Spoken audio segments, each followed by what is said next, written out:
నేను మిమ్మల్ని చేతులు జోడించి వేడుకుంటున్నాను. మీరు ఎక్కడి నుంచి వచ్చారో అక్కడికే వెళ్ళిపోండి. ఇప్పటి వరకు జరిగింది చాలు.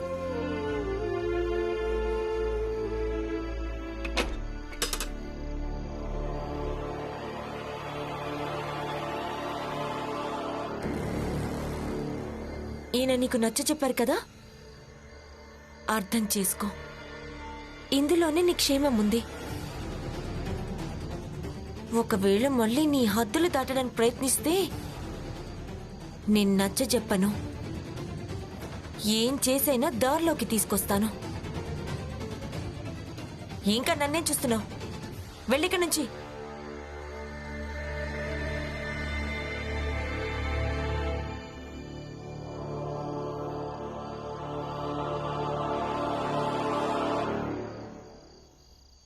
కానీ మీకెలా తెలిసింది గోమతి ఇలాంటివి చెయ్యగలదని? ఎందుకంటే సతారాలో నాన్నకు కూడా ఇలాంటి ఘటనే ఒకటి జరిగింది.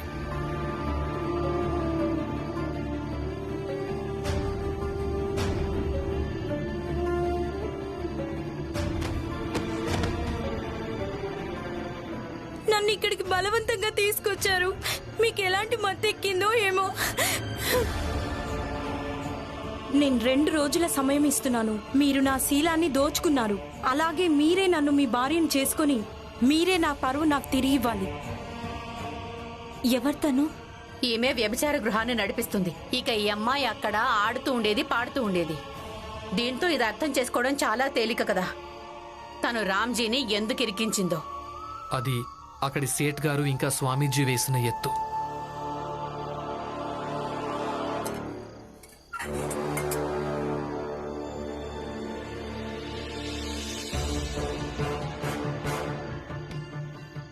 ఇక రేపు పంచాయతీలో ఈ నిర్ణయం తీసుకున్నారంటే గోమతి ఇక్కడే ఉండాలని,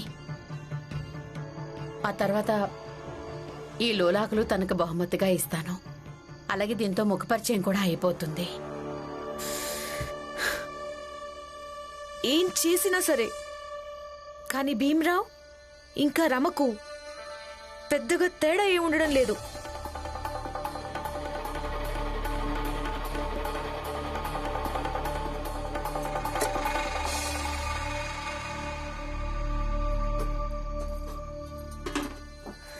ఏమైంది? భీమ్రావుకు వెంటనే తెలిసిపోయింది పాలల్లో ఏదో కలిపారని.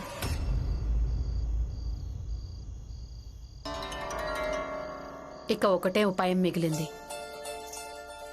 రేపు పంచాయతీలో నువ్వు ఈ మాట పదే పదే అంటూ ఉండాలి. ఏంటంటే భీమ్ నిన్ను పెళ్లి చేసుకుంటానని ఆశపెట్టాడని.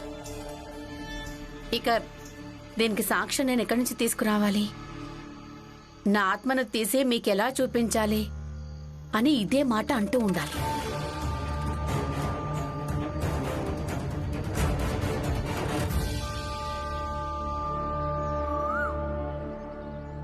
ఇప్పుడు దీనికి నేను మీకు ఏం సాక్ష్యం చూపించాలి? నా ఆత్మను బయటికి తీసి మీకు ఎలా చూపించాలి? అదే కదా, ఒకవేళ నీ ఆత్మ బయటికి వచ్చేసుంటే అప్పుడు తెలిసుండిపోయేది అది ఏది అబద్ధమో ఏది నిజమో. నాకేమనిపిస్తుందంటే ఈమె తల్లిదండ్రులను ఇక్కడికి రమ్మనడం మంచిది. దలియా అమ్మ, నువ్వు కొంచెం ఎక్కువ చేయడం లేదా? అసలు ఇలాంటి విషయాన్ని తన తల్లిదండ్రులకు ఎలా చెప్తుంది? తన ప్రేమ గురించి? పైగా ఈమె పారిపోయి వచ్చింది. కాని తను మొత్తం చెప్పేసింది.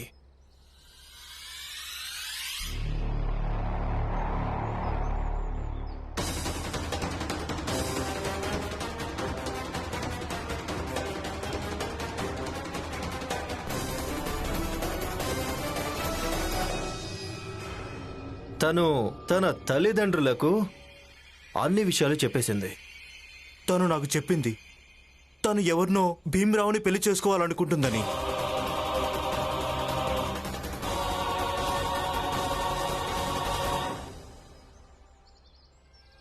అమ్మా అమ్మా నా వల్ల తప్పు జరిగిందమ్మా. నా వల్ల తప్పు జరిగింది. ఈరోజు వీళ్ళందరూ అందర్నీ పోగు చేశారు. ఏం తెలుసుకోవడానికంటే నేను చెప్పింది నిజమో లేక అబద్ధమో అని. నా కూతురు భవిష్యత్తు గురించి నిర్ణయం ఇప్పుడు మీరే తీసుకోండి.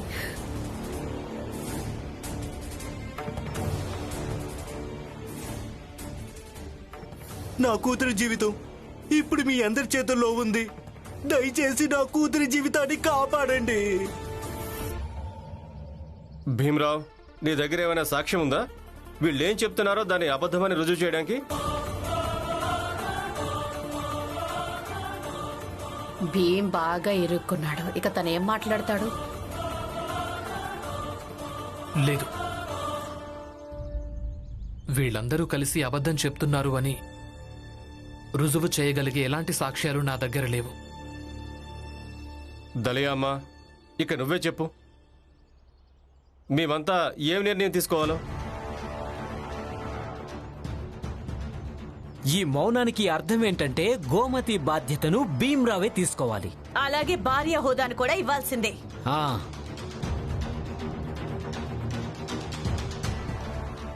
ఈ విషయం రమకు కూడా అర్థమయ్యేలా చెప్పండి.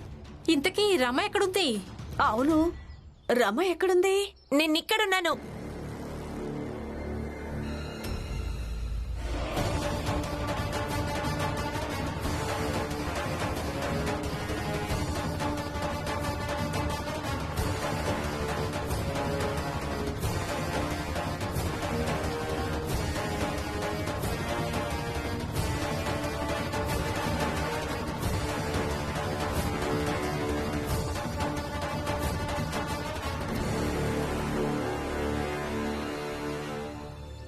ఈవిడెక్కడి నుండి వచ్చింది?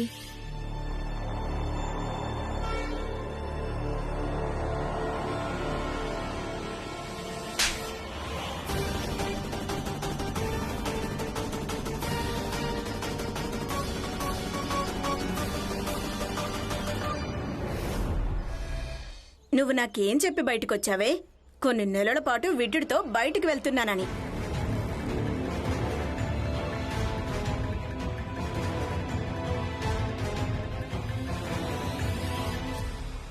కానీ ఇక్కడ ఇతరుల సంసారాన్ని నాశనం చేసే పనిలో పడ్డావా?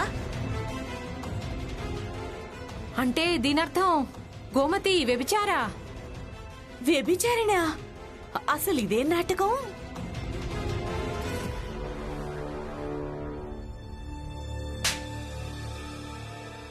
అంటే తన తండ్రి నన్ను నాకు అబద్ధం చెప్పావా? నోర్బై ఇంకొక మాట మాట్లాడుకో. వెళ్ళిపో ఇక్కడ నుంచి. అలాగే నువ్వు కూడా నీ సామాన్ తీసుకొని ఇక్కడ నుంచి బయలుదేరు. వీళ్ళ ప్రపంచం వేరు, అలాగే మన ప్రపంచం వేరు. ఇద్దరు ఇంకొకరి ప్రపంచాల్లో కలగజేసుకోకపోతేనే బాగుంటుంది. పద, నీ సామాన్ తీసుకో.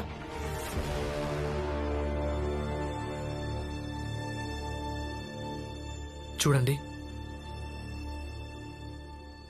తను ఏదైతే చేసిందో అది ఎవరో చెప్పటం వల్ల, అలాగే డబ్బుపై ఆశతో చేసుంటుంది. మీరు తనను ఇక్కడి నుంచి తీసుకుని వెళ్ళిన తర్వాత తనను హింసించకండి. చాలు, నీ పనేంటో నువ్వు చూసుకో.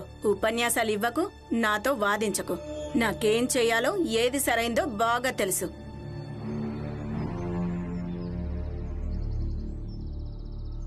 అసలు నీ అదృష్టమే బాగోలేదు గోమతి. ఈ ఇంట్లో 2 రూపాయల లాభం కూడా కలగలేదు.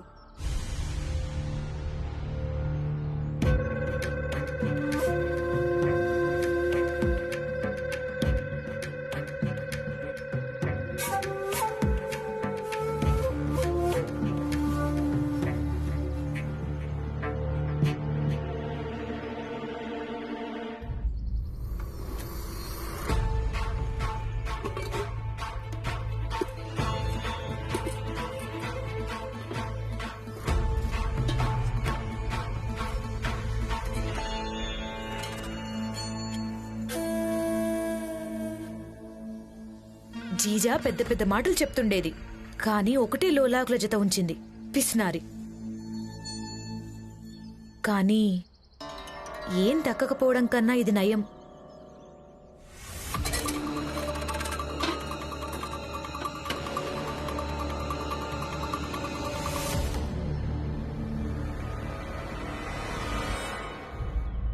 అయ్యో, గోమతి మూట ఇక్కడే ఉండాలి కదా?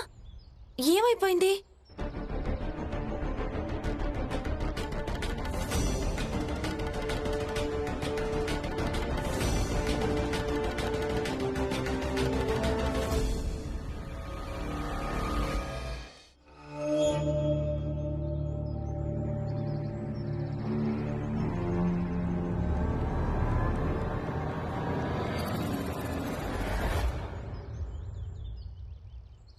నువ్వు ఇక్కడేం చేస్తున్నావు? అంటే ఈమె చూడలేదన్నమాట. నీళ్లు తాగడానికి వెళ్ళాను. నేను నీళ్లు కూడా తాగకూడదా? నీ ఆ కోపిష్టి అత్తుంది కదా, తన సహాయంతోనే నేను భీమరావును నా సొంతం చేసుకోవాలనుకున్నాను. అలాగే ఈ ఇంట్లో తిష్ట వేయొచ్చని. కుదరలేదు. నన్నెవరో మోసం చేశారు. ఇక నేనిప్పుడు వెళ్ళిపోవాల్సి వస్తోంది. సంతోషంగా ఉండు. అలాగే నీ గెలుపుకి వేడుక చేసుకో. ఇక నేను నా ప్రపంచంలోకి తిరిగి వెళ్ళి నా ఓటమికి బాధపడుతుంటాను. చూడు, ఇదేదో గెలుపో ఓటమో కాదు. అయినా ఒకని బలవంతంగా కుట్ర పన్ను సొంతం చేసుకోవడం కుదరదు. ఇక నేను నీ విషయంలో ప్రవర్తించిన తీరు, దానికి నన్ను క్షమించు. అసలు నువ్వు నా జీవితంలోకి రాకుండా ఉంటే నీకు నాకు ఏం శత్రుత్వం?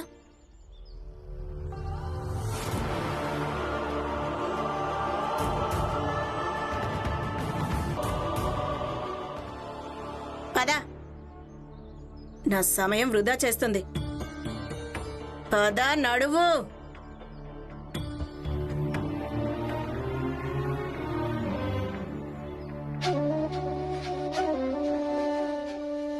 జోషి గారు,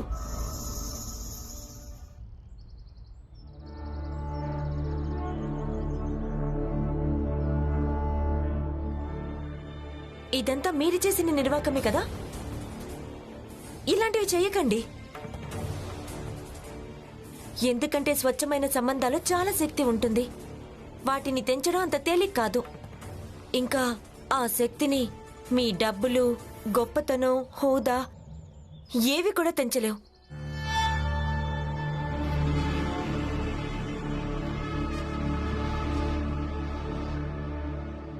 నిజం చెప్పావు రమా. అన్నట్టు గుర్తొచ్చింది, ఇంకొక సంబంధం కూడా ఉంది. మీ మావయ్యకు అలాగే నాకు. యజమాని ఇంకా నౌకర్ది. ఇప్పుడు ఆ సంబంధం ఏమవుతుందో చూద్దాం. ఏమీ కాదు. అలాగే మీరు ఏమీ చెయ్యలేరు కూడా. అనైతికతకు తాను మొత్తం ప్రపంచాన్నే సర్వనాశనం చేయగలనని అనిపిస్తూ ఉంటుంది. కానీ చివరిలో అదే అంతమైపోతుంది. ఇక మీరు మా నాన్నగారి విషయంలో ఏం చేస్తున్నారో అదంతా అనైతికమే. ఉపన్యాసాలు ఇవ్వద్దు భీమరావు. 3 రోజులే మిగిలాయి. నెల పూర్తి కావడానికి, అద్దె కట్టడానికి ఏర్పాట్లు చేయి.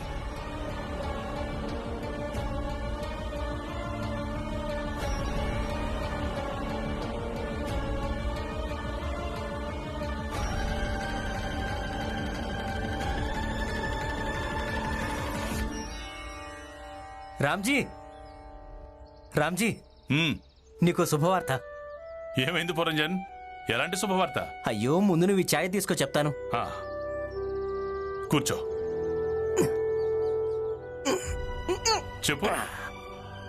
నేను నీకు చెప్పాను కదా, రమ దొరికింది అని. అవును. ఇప్పుడు రమ గోమతిని ఇంట్లో నుంచి వెళ్ళగొట్టేసింది. కానీ రమ ఇది ఎలా చేసింది? ఎలా అంటే, అసలు ఆ గోమతి ఉంది కదా, తనొక వ్యభిచారిణి. ఏంటి? అవును. ఈ విషయం రమేష్ స్వయంగా కనిపెట్టేసింది. దాంతో గోమతిని ఇంట్లో నుంచి వెళ్ళగొట్టేసింది. ఈ శుభవార్త నాకు ఇప్పుడే తెలిసింది.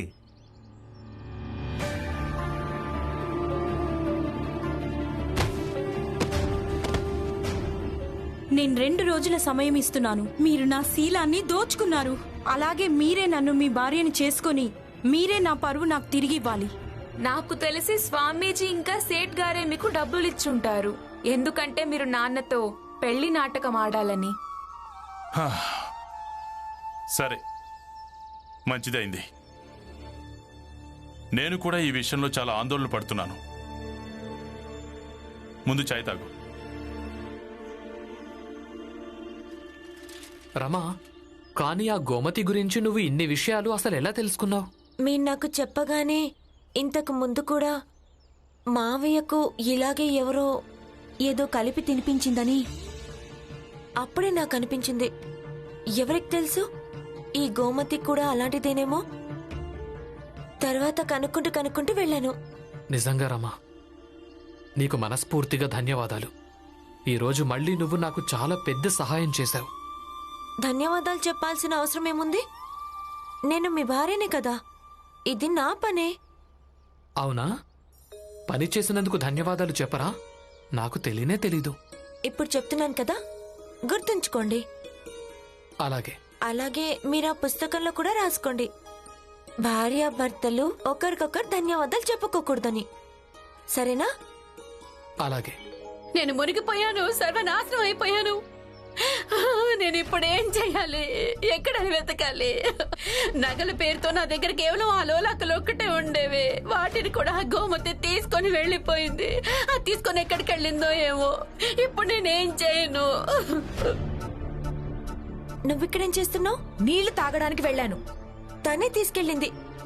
నేను ఇక్కడికి వచ్చినప్పుడు వంటగదిలో తనే ఉంది. నువ్వు చూసావు కదా? మీరు విన్నారా? తను చూసింది. ముందు మీరు శాంతించండి. తను ఎక్కడుంటుందో రమా నాకు చెప్పింది. నేనిప్పుడు వెళ్ళి మీ లోలాకులు తీసుకొస్తాను. వెళ్ళు, తను ఎక్కడుంటుందో చూడు. వెళ్ళు. ఏంటత్తయ్య? ఎక్కడికి వెళ్లాల్సిన అవసరం లేదు.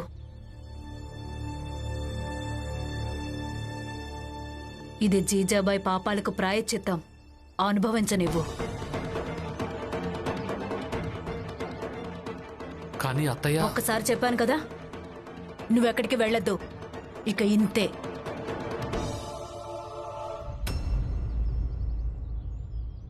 చూడండి అత్తయ్య, మన ఇంట్లో ఒకవేళ ఎవరి వస్తువులైనా దొంగతనం జరిగితే వాటిని వెతికి వెనక్కి తీసుకురావటం అది నా కర్తవ్యం.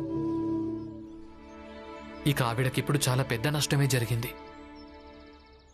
మరి నీకు ఏ నష్టం జరిగిందో దాని సంగతి ఏంటి?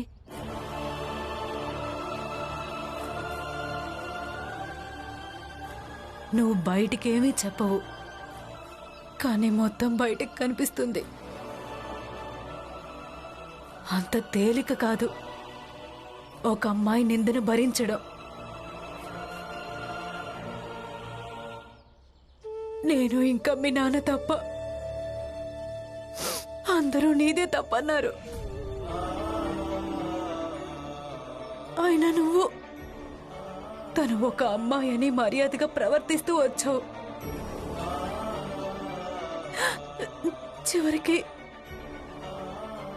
ఇంట్లో కూడా చాలా మంది ప్రయత్నించారు నీకు ఇంకా రమాకి మధ్యలో గోమతి రావాలని. అలాగే రమ జీవితం నాశనం అయిపోవాలని.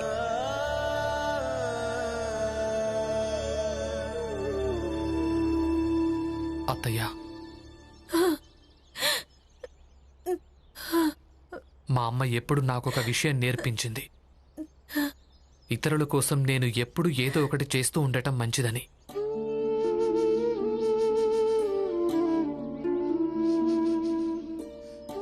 ఆమె ఎప్పుడు నాకు అమ్మ కాలేకపోయింది. పరాయిదే అయ్యుండొచ్చు, కానీ నన్ను నా బాధ్యతను నిర్వర్తించనివ్వండి.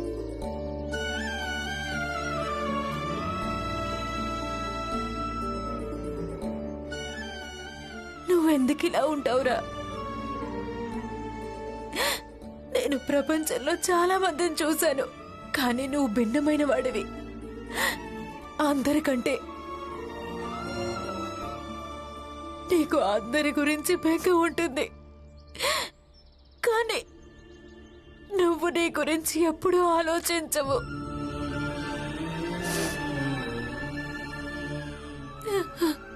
వద్దయ్యా, ఏడవద్దు. మీరిలా ఏడుస్తుంటే నాకు అంతగా నచ్చదు. అయినా మీరు ఇంకా అమ్మ చేసిన తెయ్యటి రొట్టెలు తిని తిని నేను ఇలా తయారయ్యాను కదా.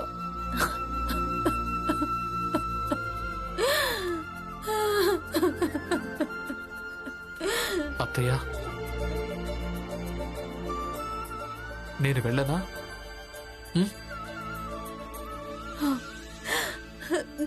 వస్తానత్తయ్య.